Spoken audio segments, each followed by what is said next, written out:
Hey, Nathan, look behind you. It's the fog! It's just Henry. Huh?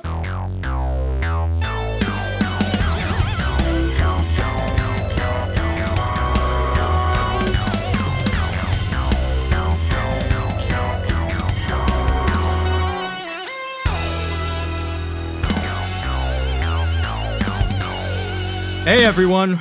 Welcome to Straight Jacket Talk. My name is Kevin, and I'm joined by my co-host, who was on one of the ships in the fog. Isn't that right, Nathan? Yes, I'm dead. Or maybe you've come back for your revenge. No, I'm dead. Oh. Well, yeah. I'm glad you could join us here, though. It's really quite an accomplishment when you're dead to be joining podcasts. I think it's a skill. I hope that raises our views that we have a dead person. Call the ghost hunters. Right. Well, we watched The Fog from 1980. Now, this one was directed by John Carpenter, and it was written by John Carpenter and Deborah Hill. So, the team that brought you Halloween, pretty much. Back together. The dream team. I didn't realize they had done this one so close to Halloween. I thought there was a few more years. It was only like a year, wasn't it? Like maybe 2 years? Yeah, so I think it filmed in 79. Yeah, because Halloween was 78 and this came out in 80, so 2 years. It's pretty crazy. Yeah, that is crazy. They also brought Dean Cundy for cinematography, so the way it's shot is perfect. Yeah, I agree. Now, currently on Rotten Tomatoes, this has a 75% critic score and a 65% audience score. So, critics and audiences are pretty agreeable on this one. But, what did we think of this one? Now, before we get into our review, if you guys could please like and subscribe to the video and hit that notification bell, because when we have more videos, you'll be the first to know. Isn't that right, Nathan? Mm-hmm. It's a privilege. Yes, definitely a privilege. To start this off, I want to give our overall impressions or thoughts on The Fog from 1980. Is this your first view on The Fog, or have you seen this one before? I feel like at one point you made me watch The Fog back when we were in high school, but I didn't remember it at all. So it might as well be my first view. Really? See it. Yeah. That's awesome. What did you think on this one? I liked it a lot. Yeah. I did. I wouldn't say it's one of John Carpenter's best works by any means, but I still I enjoyed it quite a bit. Has a lot of really good atmosphere. So. I was going to say that the atmosphere in this movie, I mean, there's nothing better than this. No, it's really good. It's really good. And I really liked the folklore part of it as well. You liked like the ghost story at the beginning and stuff. Small clipper ship drew toward land. Suddenly, out of the night, the fog rolled in. Oh, the opening to this film is I was on board when the opening, not just the ghost story, which I loved, but all the other stuff that happened afterwards with the town falling apart, as one character puts it. I thought this movie, just for like atmosphere and suspense building, it was like really perfect. It was almost like the blueprint for horror movies on how to do that. And I don't think there's enough of this nowadays in horror, any kind of movie, just with the atmosphere and the suspense that they really took their time and built up. I was going to say, you have to go slow to be able to do that. Yeah. And actually, I do think that the second act of this movie got a little too slow. But you couldn't go nearly that slow in modern times for the most part, unless you're Robert Eggers. So yeah, hey, this is a movie I could see A24 really taking a stab at doing. Yeah, I know there was a remake in 2005, I believe. 2005. I have not seen that remake, so I saw it a long time ago, probably in 2005, and I don't remember liking it too much. I think it does do a lot of the the ghost CGI kind of effects. And back in 2005, the CGI is not going to be good.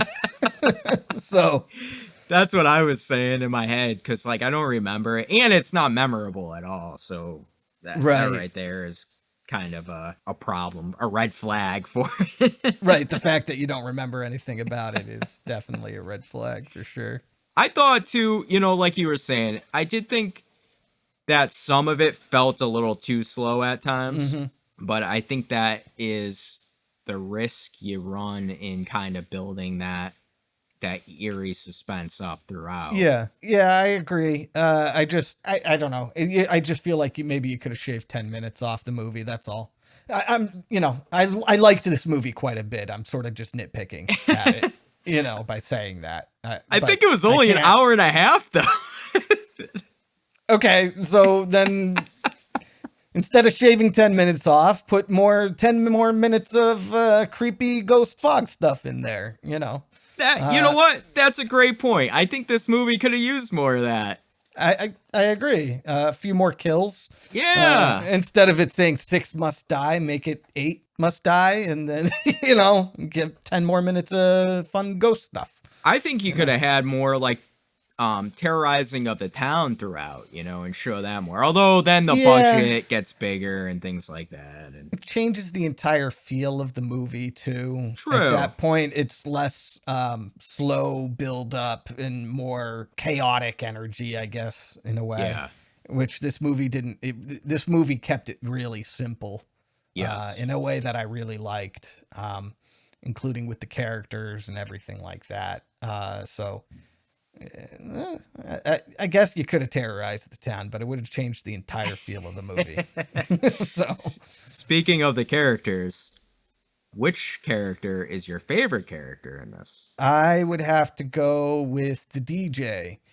Yeah, Stevie Wayne.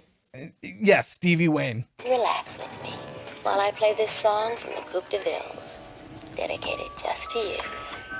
Boy, would I like to meet her.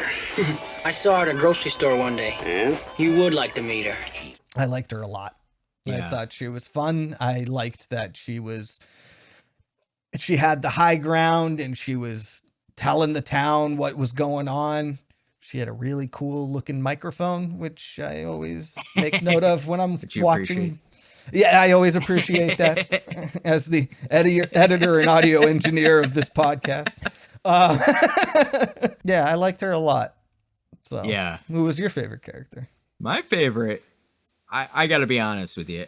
Anytime Tom Atkins is in a movie, Tom Atkins is my favorite freaking character. You're my 13th ride. Oh, great. Weird and unlucky. I'll see. Yeah, Tom Atkins was pretty good in this movie. You know, he played Nick Castle, who is also the actual name of the person who played the Shape in Halloween. Oh, okay. I didn't know that. A little fun kind of. Yeah. A little 6 reference degrees to the separation. previous movie. Yeah. Dude, cool. I was thinking about this. Tom Atkins as Nick Castle in this movie, he looked so young. No mustache. No mustache. What was that? What's up with that? What's up with that? What's up with that? And I was like really thinking, because Halloween 3 Season of the Witch, I had to look up what year it came out because I thought it was 83, and it was 83. But Right. that was only, a couple years later than this, and he looks 20 years older in that movie. I still haven't seen Season of the Witch, remember? Oh, yeah, we're doing Yeah. Season of the Witch. Tom we gotta Atkins, do it. man, come on. Yeah. He's awesome. What I really liked about him in this movie, The Fog, was he really took things seriously overall. Like, he's like, something's not right here. There was that scene he where... wasn't just ignoring all the, like, weird shit going on. Right. Like, when the coroner's saying, this guy has been underwater for 2 weeks, and he's like, no, I just saw him the other day. Like, he died yesterday. Yeah. And the coroner's like, nope. The whole body would take a year to decompose. Longer if it was down far enough and it's cold enough. But he was on the boat. He was below decks. Dick Baxter died in the ocean. That No was way. the scene I was going to mention, because like that scene, he's like, something's up here. And then even he was saying like, it feels Something's wrong. cold in here. Yeah. Which is, and the doctor even ignores that. Everybody else Yeah. sort of goes, oh, that's kind of weird, and then moves on with life. And he was paying attention. Like there was Stevie Wayne was on the radio saying about her son, who came for her son. Tom Atkins. Right. Nick Castle. Right. He was there, you know. Yeah, he was a good dude. Yeah.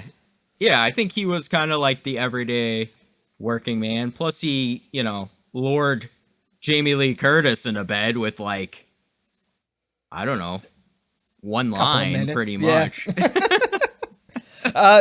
Both Jamie Lee Curtis and Tom Atkins's introduction in this movie was a breath of fresh air compared to some of the other movies we've been watching lately.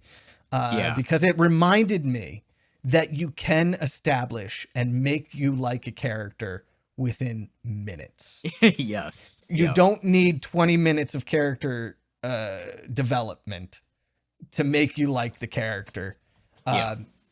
In the case of Dark Harvest and Leprechaun, which are movies we watch, they took 20 minutes of character development only to not develop the character and not make you like them.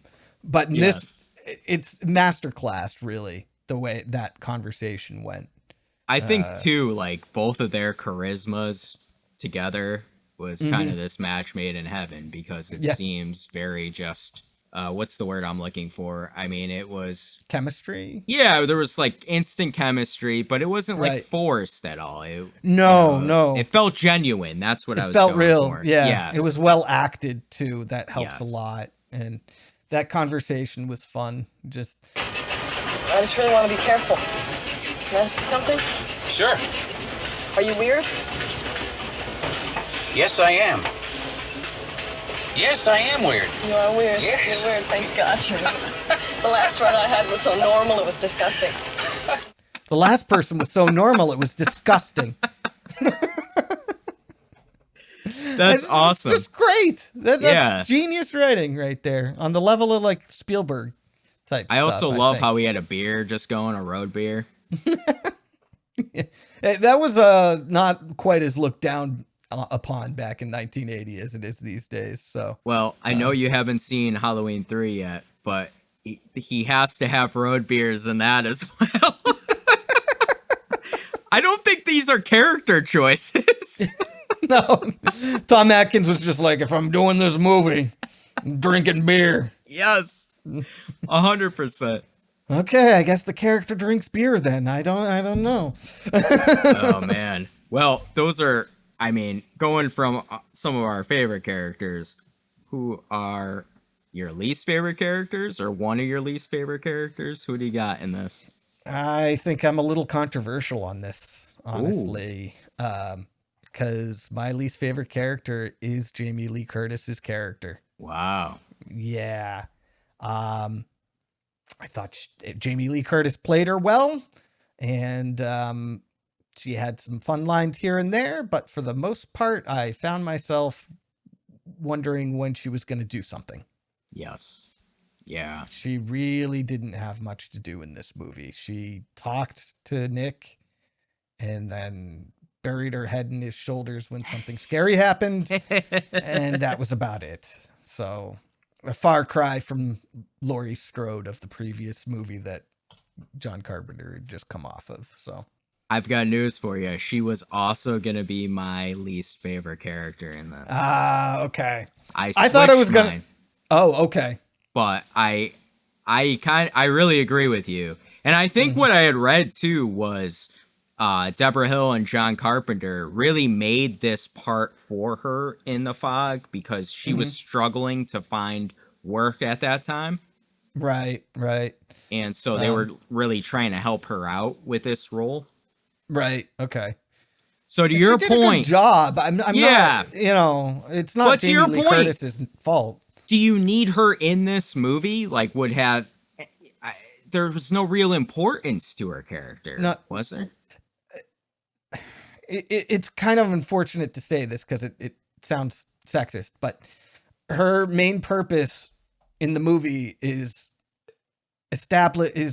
over once she has sex with Tom Atkins, because you're getting an idea of what kind of character Tom Atkins is. Yes. And so her purpose is to establish his character, which is really not a good role for a female character, if you ask me. And then then that's it. That's she complements his personality, and that's about it. You know what though? Speaking of kind of that role for women, it did happen a lot of times, a while ago in the 80s especially, but it still happens now. It still happens. You're right. Yeah, less often is all. Yeah, so. You're right. I think people are more conscientious of the role now. But I think what this movie does well for kind of gender roles is it doesn't have that stereotypical final girl, Right. It seems like everybody is really, at least the main kind of characters are all on the same level of importance. Yeah. I mean, well, not importance, but just like what they're doing, and like there's competence. Competence. Okay. That's the word I'm looking for. Right. That makes sense. Yeah. I agree. I'm not saying the movie is sexist because of the character. I'm just saying, especially since Stevie is a very strong and very important character, very competent, very much passes the Bechdel test or whatever. I was just saying that about that one character. And actually that's part of the reason Stevie's one of my favorite characters, is because she's fun and she's competent and she's protecting the town through her radio broadcast. I think that's really cool. Yeah. So. Yeah, I agree with you 100%. And I think too, like, this movie doesn't have that overly sexual kind of stereotype either, where I mean, I know Jamie Lee Curtis character sleeps with Tom Atkins, but it's kind of just show that really. Yeah, and it's just kind of integrated in. It's not like here's boobs in the rain. It didn't feel like an exploitation of the character necessarily. Yeah. Whereas in so many slashers, it's like it is an exploitation of the character. We don't necessarily complain about it every time, but sometimes boobs make these movies better, because some of them are god awful and you need boobs. Yeah, some of them that's the only saving redeeming grace. Yeah, the only redeeming quality they have is of course that's different these days because we have the internet, so I guess now there's no redeeming quality because you'd rather just go on the internet. But I guess you're right. For me, my least favorite character in this movie is Dan, the weatherman. Oh, okay. Yeah, I get it. I mean, part of his character felt a little, kind of chauvinist, but he's also dumb. But he's also like puppy dog kind of guy, I don't know. Yeah. He's trying to get with a woman he's never met who's on the radio because they talk about the weather report sometimes. You got me? I'm not so sure I want you. You're just a voice on the phone. And you're just a voice on the radio. We'd make a perfect couple. You let me take you to dinner tonight, I'll prove it to you. Sorry, Dan. My idea of perfection is a voice on the phone. I can see it. This is like pre-Tinder days. Pre-Tinder days. Yeah, if there's no Tinder, you have to call it. If the lady's not on the radio, then you're fucked. Right. Because you can't call her. Hey, I guess good. It's the only woman he can call because she's constantly giving him her number.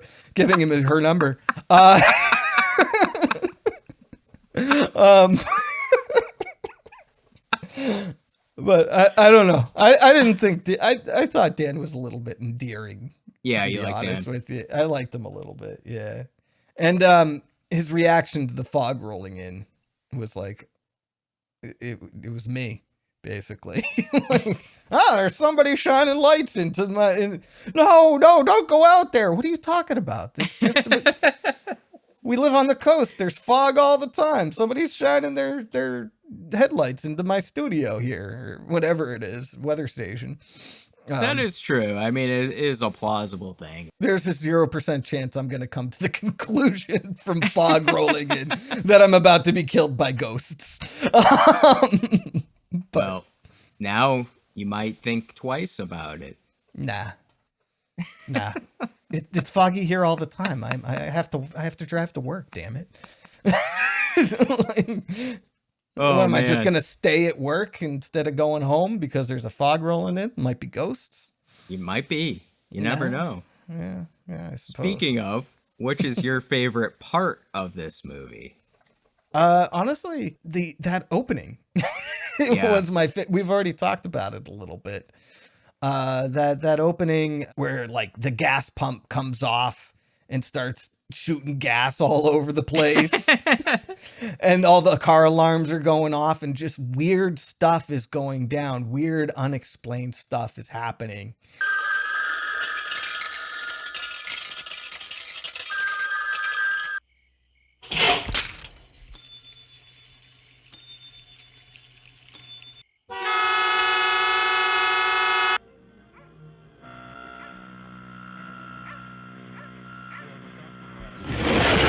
And it's all happening during the opening credits, and creating this atmosphere that just it is creepy, and it builds up, and That is also my favorite part of this movie as well. Okay, yeah. I share your sentiments of it. Like you said, I mean, it puts you right into the atmosphere right away. Mm-hmm.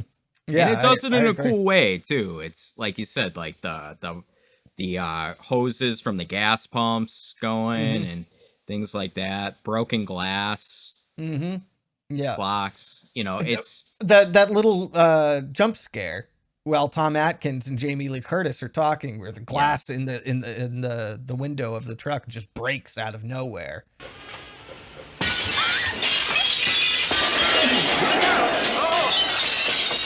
That got me. I jumped a little bit, Yeah, because it's like out of nowhere. Yeah, exactly. No, I was gonna say, but like to your point, that's kind of what makes this movie what it is and how great it is they do things like that to really get you off base a little bit. Put you a little off kilter. Yeah. Yes. Yeah. Right. Don't know what to expect. I agree. It's a great way of doing that. My other favorite part is the jump scare with the priest, Father Malone there. Yeah. Which one is that? Picking up. Mrs. Williams and Sandy are looking for him in the church, and all of a sudden he just pops out of the darkness. Hello! Father Malone? Jesus. I'm sorry, Mrs. Williams. I was like, what are you doing there, dude? Was he drinking? He was a little fucked up. He was drinking. I think he was drinking. Yeah, actually, now that I think about it. But it's so random. Like, he must not be in the church. Here I am! In the weirdest way possible. Dude, I got the impression that Father Malone was really drunk, like, playing this character. Possibly. I could see it because the character was drunk the whole time. Hal Holbrook, man, he just sold it. Like, yeah. He had read some bad shit and he was like, I'm getting fucked up. Yeah. We don't deserve to have an anniversary. Or I can't remember exactly what he said, but he's like, we're celebrating murderers. Celebration tonight is a travesty. We're honoring murderers. We're all cursed, Mrs. Williams. I really had wished they had extended the scenes out where they were in the hunkered down in the church. Yeah, that part was really cool. That part was fun. Yeah, I love the atmosphere in there, and maybe it could have been kind of a throwback to Night of the Living Dead, where you're kind of really trapped somewhere with zombies. Trapped, right? They're ghosts, and you're and you're like barricaded yourself in this church, and here's Father Malone just keeps drinking, and he gets worse and worse and worse. Like, let me at those fuckers! Like, yeah. That is basically how the movie ends, right? I deserve to die. Yeah. He's like, let me at them fuckers, except he's not planning on hurting them. He's planning on giving himself up. Well, what's your least favorite part of this movie? Father Malone's death at the end. Why not 6, Blake? Why not me?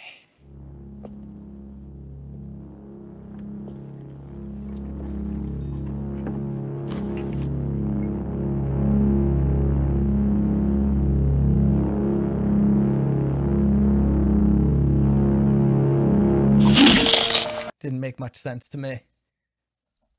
I don't know. I mean, it doesn't ruin anything. It's not like, oh, the ending of the movie is bad because the last 5 seconds, this thing that didn't make much sense to me happened. But yeah, it's like they get their gold back and then they go away.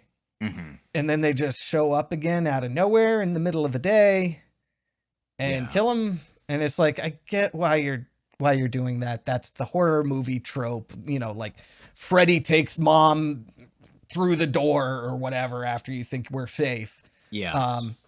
But I honestly, I've just never liked that trope, to be honest with you.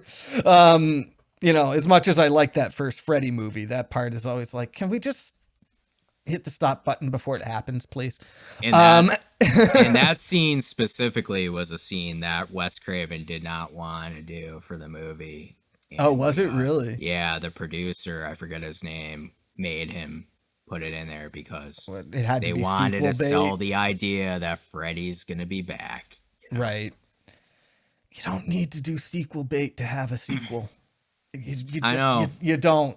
Like, it's fine. He's back. Yeah. like he's a fucking weirdo dream monster. You don't... I'm not going to be like going, oh, it's totally unrealistic that he would come back. They killed him in the first movie. Can't do that, Yeah, I mean, I don't know. The only thing I can think of is it was like a different time and they were like, that was the trope. I mean, almost every 80s slasher movie and 80s horror movie ended in that way or some. I think what it is they wanted to keep things fresh in people's minds. Like, you remember like the way that ended, like he's going to be coming back. Whereas nowadays, right. All that stuff's shoved down our throats all the time where it's, there's teaser stuff, there's, news, there's rumors. I mean, it's always out there all the time. Right. So you don't need to put it at the end of the movie or whatever anymore. Yeah. Although sometimes they still do, but, less with horror movies, more with superhero movies, but I think it would be cool for, like how we have social media and YouTube and things like that. I think it would be cool for some of these, especially horror franchises, to take advantage of this. And, if there is 10-minute thing. Yeah, right. Just do like a snippet of like, you can do in between movies almost. Right. I'm reaching out to the Freddy franchise and the Friday the 13th franchise. If you guys come back and you're planning all your movies out, which I know you will because you got to make the money, right? In between, send out little teasers of like what happened. Why is he back? That might not be a bad idea. Use it to your advantage. That could work. That could be cool. You have to dedicate some budget to it to make it look good. But, or not, just do cheap CGI and everybody will just forgive it because it's on YouTube, not on a silver screen. You don't have to pay for it.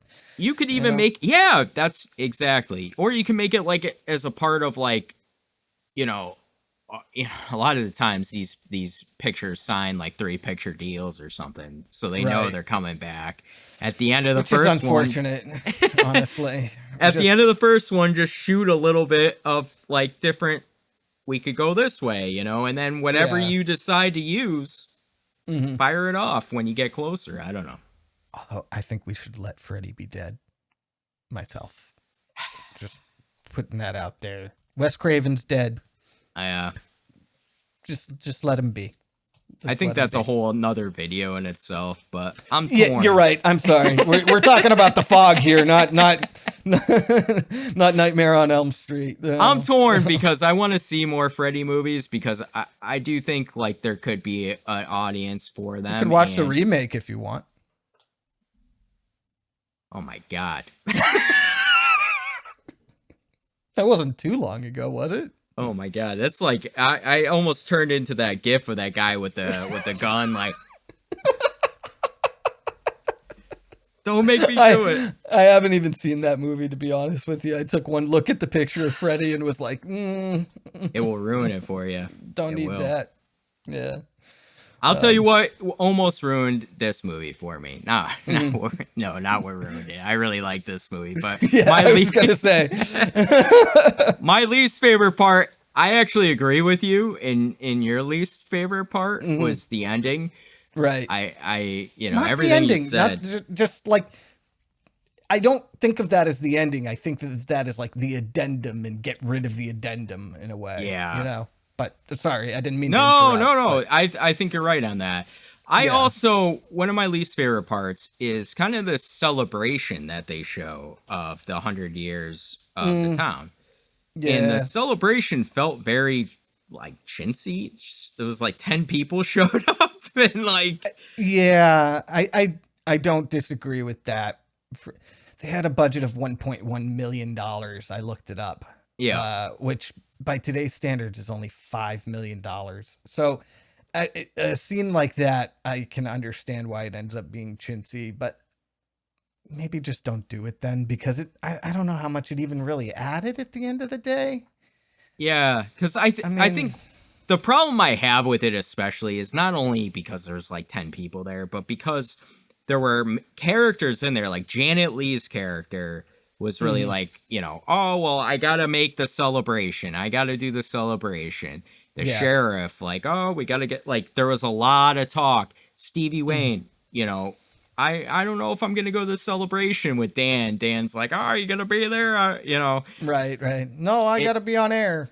Yeah, so it seemed like this big deal. So if you make it like that, like they were, then that's where I have a problem of, like, 10 people. Yeah, I've said before that I live in a small town. No town's that fucking small. Yeah, right. I mean, I get there are some towns in like Iowa and rural Pennsylvania that are that small, but they don't throw 100-year celebrations, I don't think, honestly. But maybe. I don't know. Yeah, but plus we get like scenes of the town, and I mean, it looks relatively... bigger than most small towns. A town with a population that size has like a grocery store, and that's it for downtown. A grocery store and a post office, and they don't have other stores. They don't have a main street.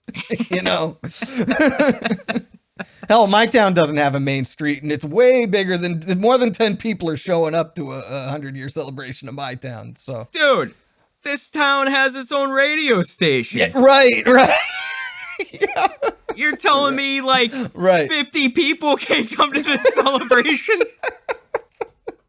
The hell are they all doing? They had their little candles that they lit. Yeah. No. Again, $1.1 million budget. Yeah. And from what I read, that was actually added on to. It was originally supposed to be $900,000. They went $200 over budget. Yeah. I saw too that they actually had more of a budget, but they used the rest of the budget to use promotional material. They used a lot of promotion for this movie, including something that would have been so fucking cool. Was they had theaters set up with fog machines in them. Oh, really? That would have been awesome. That would have been sweet. Yeah. Oh man, maybe I should buy a fog machine and just set it up in my room. Yeah. Watch the fog with the fog machine in my room. Get asphyxiated in a fog I was about to say my room's pretty small though, because it'll get hard to see the movie after not too long, to be honest with you. So. Listen, guys, if you're out there, I will check on Nathan tomorrow just to make sure he's okay. I just watched the movie last night. I don't need to watch it again tonight. give it a year or two, you know. Well, now with the fog machine ingredient, you might be all jazzed up. Oh to yeah, see it. you're right. You're right. You're right. It'll take at least a couple of days for Amazon Prime to get the fog machine to me, though. So. Oh man, what is your favorite line in this movie? So another one of my favorite characters is actually Mrs. Williams. I actually really like her character because she reminds me of like an overzealous grandma. Yes. And when she was first introduced, I was like, oh, this is the bitch character. But then she wasn't. She was like just this super nice lady who was assertive and wanted to get some things done. Yes. But my favorite line is when she's talking to her assistant, which she has a very hilarious relationship with, I think. Yes, ma'am. Sandy, you're the only person I know who can make yes, ma'am sound like screw you. Yes, ma'am. Sandy, you're the only one who can make yes, ma'am sound like screw you. And Sandy says, yes, ma'am. Oh my God. God. Their back and forths were just so fun. I liked them. I wish we actually had more on-screen time with them. Yeah. Yeah, they were very much side characters. Yeah. But I liked them. I liked both of them. Every time they were on screen, I knew something funny was going to be said. I love Nancy Loomis, or I believe she's Nancy Keys now, again, from Halloween. She was also in Halloween 3. A lot of these cast members are all, recycled in a lot of John Carpenter's early movies. Yeah, sort of like how Mike Flanagan does stuff now. It's always the same actors with different stories. That's cool. I kind of like it, I like that a lot too, especially since, the reason a director does that is because they've got good actors on their hands. They know what they're getting. I'm always glad to see the Flanagan cast when, But, same with this movie. I was like, Jamie Lee Curtis, Nancy Loomis. I believe, too, this is the first movie Janet Leigh and Jamie Lee Curtis were in until Halloween H2O, I believe. I don't think they did any other movies together. I could be wrong. Somebody will let me know in the comments. Yeah. Comments below. Comment below.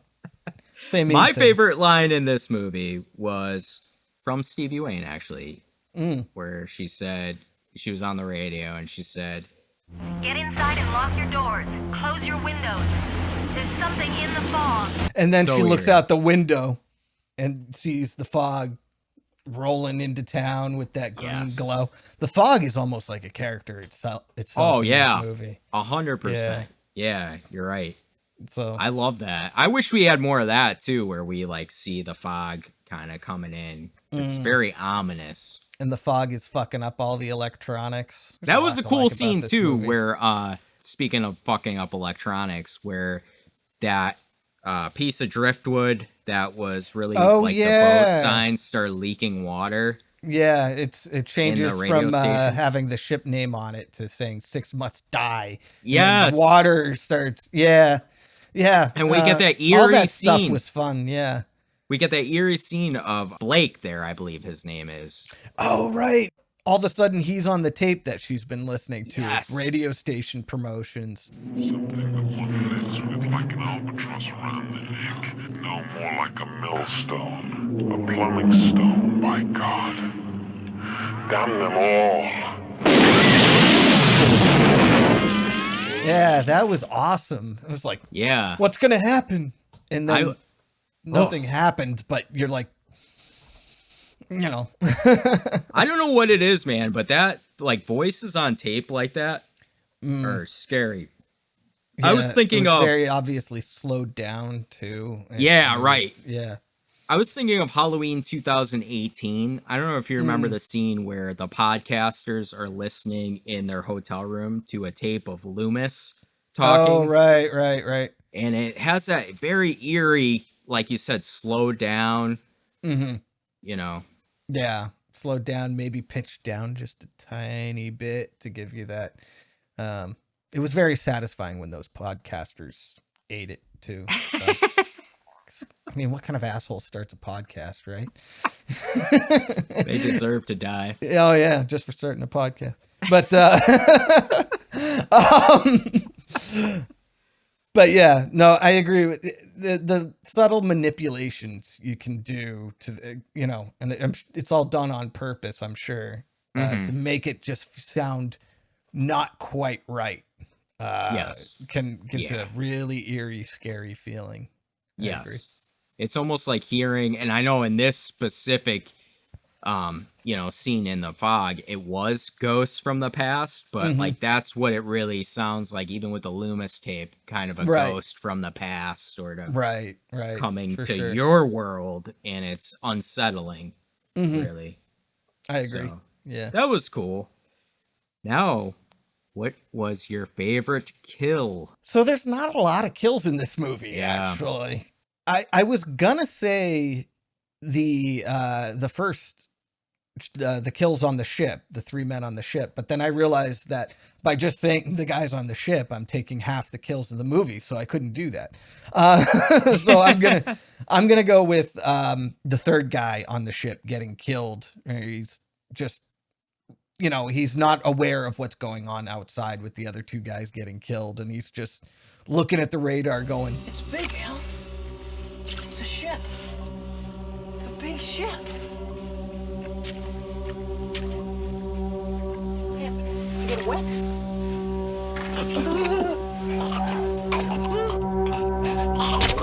it's big. It's a ship. It's a big ship.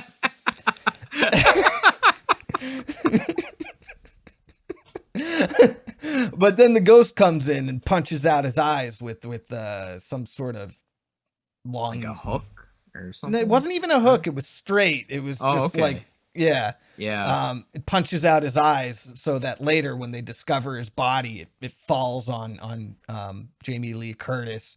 It can be all creepy and scary and can without eyes, you know. So I thought that was a pretty cool kill. I liked that scene too in the morgue later on where the morgue scenes always creep me out too. They're creepy enough, you know. Right. Yeah. They're creepy enough without the bodies actually coming to life. Yes. You know.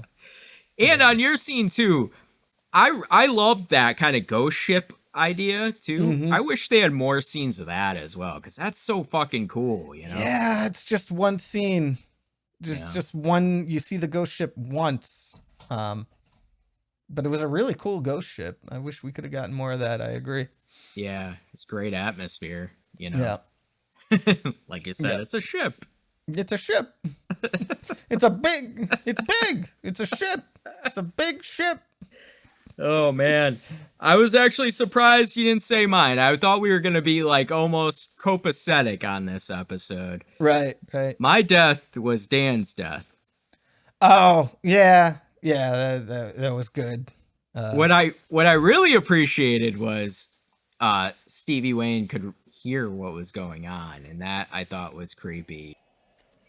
Some asshole got drunk and started taking this 100-year-old business too seriously.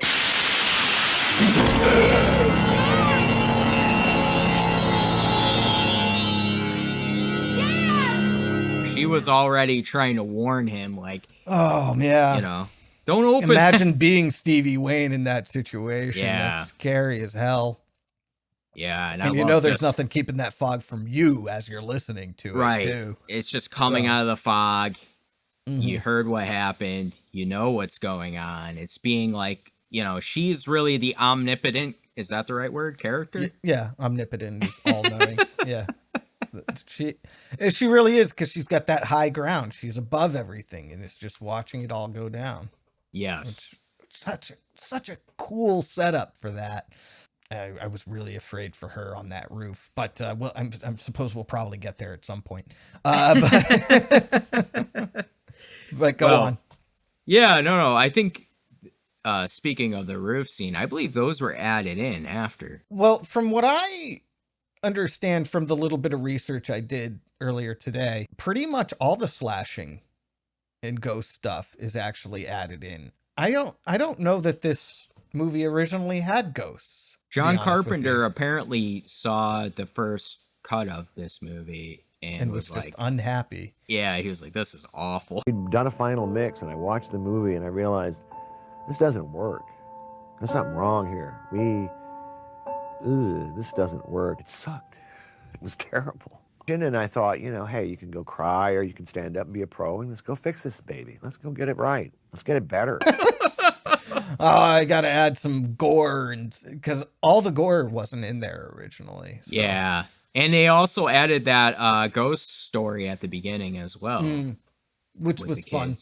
Yeah. It's very typical coastal town type of story, Yes. But it also, it gives you really an idea of what the story behind everything, what's going on, and gives you that exposition, but it does it in a cool kind of creepy way versus a long drawn out, It doesn't take long either. Yeah. Yes. And that's how you get introduced to Stevie Wayne's son as well, I believe. Yeah. He's in the crowd of kids getting told the ghost story, which, by the way, in that crowd of kids, there's like one random adult like in the background. I wonder what she's doing there. Mystery. Just interested in the story. Yeah. Maybe they're from out of town, Yeah, I guess so. Yeah. They gotta get up to date on everything that's going on. Oh man, I gotta figure out what this curse is. Yeah. We're all cursed. Honey, we better sell our house. A curse that is clearly explained, by the way. Anyway. They could have went the other way in this movie too, where like they all like know what they're there for, and they're like, we gotta offer these people up. Yeah. Yeah, that works. They're like tying up Father Malone. Right. Handing him over. Where's the gold, Malone? Your mustache ain't saving you. Oh my God. Tom Atkins is like, that mustache. That mustache was a good idea. I don't know. I think I'll I'll tell you, the whole scene with the priest and his assistant there at the beginning, near the beginning of the movie, I was on board all right away. Those are some wonderful mustaches. You know who the assistant was? No, I don't. John Carpenter. Was it really? Yep. John Carpenter's got a great mustache. Yeah. Yep. Another reason to like the guy. I've only really seen a video of Carpenter as an old man, to be honest with you. All the interviews I've seen with him are him like in the past decade. So I guess easy to not recognize him. Yeah. Yeah, it's kind of a cool little cameo. Yeah. Yeah. He wants to get paid. Father, can I get paid? Why don't you come in at 6 instead of 4? That's all he cares about. John, I'm pretty sure you're supposed to pay the actors. I don't know. Oh, man. Well, I think we'll go over our final rating on this movie. Now, we're going to do this from 1 to 5 stars. 5 is the best. That is the movie of movies. No, it's just, you think this movie is great. Or 1 being, this is terrible and you're not going to recommend it. For me on this one, I'm going to give it a 4, and a pretty strong 4. Mm-hmm. I really enjoyed this movie. The atmosphere alone, I mean, that's a lot of stars in itself. Right. This movie really puts you into this town, and it really gives you that suspense throughout of looming doom is approaching. Yeah. And like you said, the Stevie Wayne character, I thought, kind of was the narrator for this doom that's coming, which was awesome. Yeah. And you see a lot of the movie through her eyes, which is cool too. And like you said, she has a higher scene on everything up in the lighthouse. Mm-hmm. I thought some of it lacked with, gore, and some of it lacked just being slow in the middle there for a little bit. Mm-hmm. I think overall though, and the ending too, I gotta say the ending, like you said, was a little like, It's the trope. Yeah. But everything never else liked is it, so fucking good. Like, oh yeah. Yeah, I mean it's such a small thing at the end of the day, to be honest. It just kind of sucks that it's the last image you see. Yeah. It's frustrating because like it feels like this movie is so close to like being a 5 and could be a 5-star for me very easily. I bought this on 4K and I'm glad I did because it's one that I definitely watch again and have in my rotation of horror movies. But I give it a 4. What do you got on this one? Am I allowed to give half stars? Yeah, sure. It's our podcast. Yeah, Who the fuck fuck it. cares? All right. We're not gonna get killed by Michael Myers anytime soon. I'm gonna give it a 3.5. Okay. I was moving between 3 and 4 there for a while, but 3.5 feels right to me. It's a really good movie. I like it. I agree with everything you said about the atmosphere and the foreboding nature of everything that's going on. I do feel like there's stuff that more could have been done with. The climax could have been the climax where the ghosts actually show up. I feel like should have been longer and more should have been done. You get a lot of hands coming through windows and other stuff like that. I do think that's probably a function of the budget, but I can't make excuses for it because of the budget. The watching experience is what it is. Well, to your point, it's like building up for this climax, and then it's like, it's like 20 minutes, and but I still really loved it. What is in that climax, I think is really good stuff. I just wish it had gone on longer and maybe gotten bigger, but but I still really love it. I think 3.5 is appropriate. So nice. Yeah. Would you recommend this for people to watch? Oh yeah, for sure. If you're into older, it I know it's 1980, but it feels like a 70s horror movie anyway, in a way. Yeah.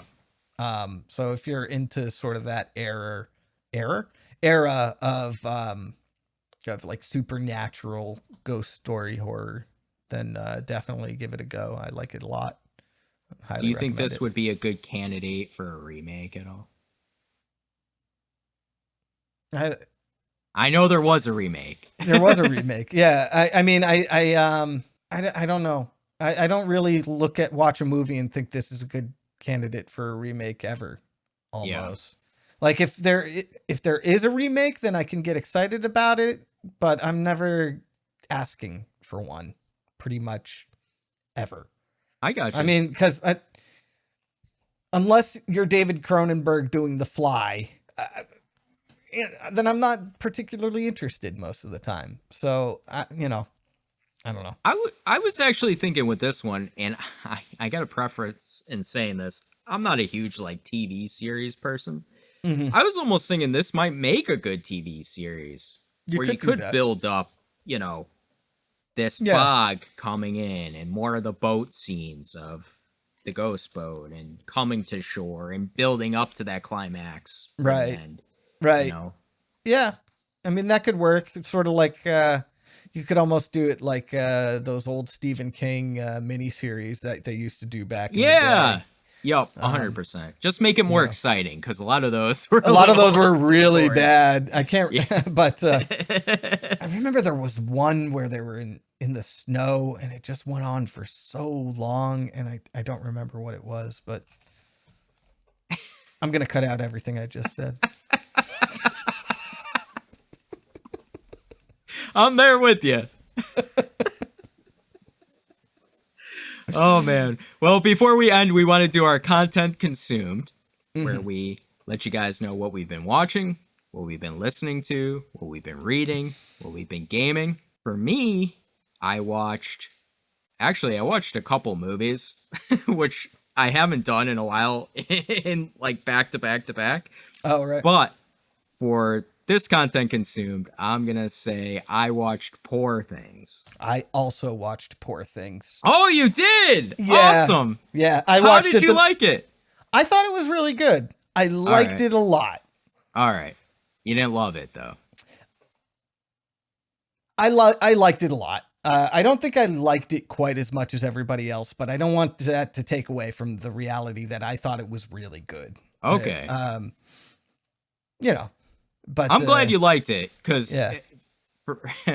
for people that don't know, I had texted Nathan and was like, hey, I watched Poor Things, and I think you'll like it a lot. And I did. I liked it a lot. I just So I'm didn't glad like it quite as much as I think you thought I would. But yeah. But I mean, Emma Stone is amazing in that movie. Yeah. She's incredible. And the plot is I really hated Mark Ruffalo's character. Yes. So it You're was supposed really, to. really fun to watch Emma Stone like accidentally torture the guy in a way. She doesn't know that she's torturing him or why he feels bad about it, but it's awful for him. And that's great because he's such a prick. He plays the part so perfectly though. Yeah. Because he's like this fake kind of tough guy, like, Yeah. you know, crybaby kind of, Yeah. overzealous, overattached, Right. narcissistic. I mean, he Huge plays it all. narcissist. Yeah. It's great. So yeah, I liked it a lot. I will say it is definitely one of the most different movies I've seen in at least quite some time, which I really enjoyed with it. You know? Yeah. I can't say that, but because I watched Tetsuo the Iron Man not too long ago, and it doesn't hold a candle in terms of weirdness, but see, you live in the weird world when it comes to views, which I love and appreciate, you know, and I actually, movies like this do appeal to me for that sense of like being different than your everyday norm. And I like that. And I appreciate that in Poor Things. I thought the acting was great. Is it a movie I'll like watch and watch and watch again? Probably not. No. It doesn't have much rewatchability, but I thought for what it was good. But it won't be soon. Yeah. I do have to say though, you've got a beautiful woman in Emma Stone, and she's getting naked all over the place in this movie and having sex, and somehow it's like not sexy. It was really quite an accomplishment to be able to make that not sexy. It's funny. We texted crazy about that because you were like, before you had saw this, you were like, I feel like this movie is getting like a lot of attention because Emma Stone is naked. Yeah. And I said, well, yeah, she is for a lot of it, but it's not really sexy at all. Yeah. Yeah. And I was like, how can that be? She's Emma Stone. She's freaking gorgeous. Yeah. And then, no, you were right. It's really not that sexy. Like, it's more intentionally uncomfortable a lot of the time. But yes. Definitely. And I think that's a little bit about like either why people like this too or why they hate it too, because of like some of those sexual scenes of just very weirdness and vulgarness, and I don't know, it is a weird line, admittedly. But if that's your thing, where your thing is like, this is what this movie is, then you're wrong about that. Yeah, you're wrong, right? Because there's so much more to it. Yes. There's I don't want to get it. We're not doing a review of Poor Things, but there's a lot of depth there. This is a movie that has a lot to say. Yes. So, it's not just softcore porn starring Emma Stone. So yes. Yeah. 100%. Yeah. I agree with you. So, I mean, I would definitely recommend a viewing if anyone's interested. It's really worth it. I know it's a longer movie, but to me, it felt pretty quick. Yeah. Yeah. It's fast paced. Yes. I think so. Yeah. Not much downtime, which is good. Is that your content consumed as well? I've got another. I was going to do 2 movies. Okay. So, awesome. What do you have? So, you don't have another movie to? Yeah, that's what I'm going to go with is Poor Things. Okay. Yep. I rewatched the original Tim Burton Batman movie. Ooh. Yeah. That's a good one. That's a really good movie. Yeah. And I was struck by a few things, though. How little ass kicking there is done by Batman, honestly. I was a little surprised by that. Because I haven't seen this movie in 6 or 7 years, and my memory for movies is not good. Once 6, 7 years down the line, I'm struggling to tell you what the names of the characters. But also, I forgot how many people Batman kills in this movie. Dang. Which is kind of crazy because the whole thing with Batman, people talk about it all the time, is Batman doesn't kill anybody. But Batman kills like a couple dozen people in this movie. He's a vigilante. There's one scene where he finds the Joker's hideout and he drives his car into the Joker's hideout, and a bunch of the Joker's henchmen are all like wailing on the car, like, get out of there. We got to get you, Batman, or whatever. And the Batmobile drops about 7 bombs and then leaves. And you realize all those henchmen, they're all dead. And if there's other people get out the back door. No, because Batman had to drive real fast not to get dead himself. And the whole fucking building explodes. So if there was other people in there, which there very well could have been, as far as there might have been 50 people in that fucking building. Every single one of them's dead. And then he throws a man off. And you know, if Batman throws somebody off a building, most of the time he like gets out the batarang with a rope and he saves them last second. No, he just throws people off the building and lets them fall and watches them die. Well, I think like on some of the newer Batmans, like the Batman with Robert Pattinson. I haven't seen that one yet, but a lot of people were complaining that it's like too dark, and it's like they go heavy on the Batman being a vigilante aspect. But to your point, like at least the first 2 Batman, like there's dark moments. Yeah.